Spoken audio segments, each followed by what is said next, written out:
Actually, while I was living in the Mall of America, you were living in America in a much different sense. in a much different way. Yeah. Yeah, that night of the battle when we broke up, as I mentioned before, I got on a bus. I didn't care where I was going.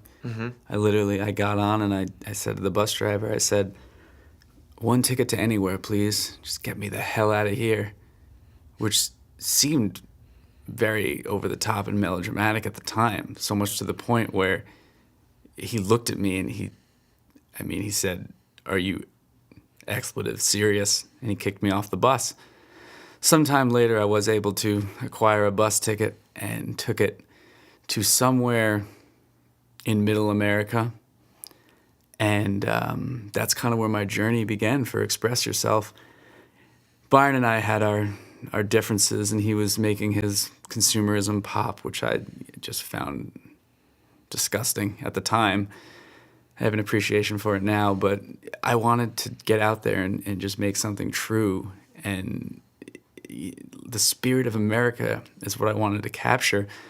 So I began traveling from town to town, train, hitchhike, just living the vagabond lifestyle. I had a legit bindle over my shoulder.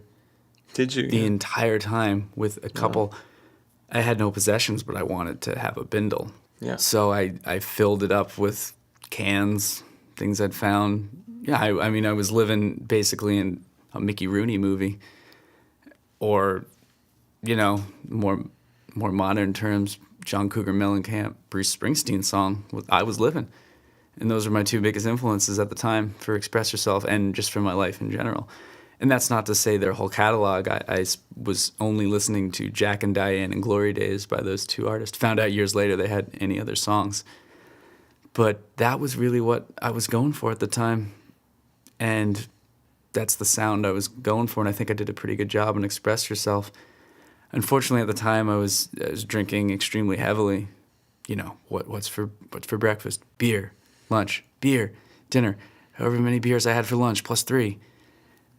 And for that reason, most of the songs made no sense. Heat of a Captain's Glory, the biggest hit off that album. I have no idea what that title means. Do any of you?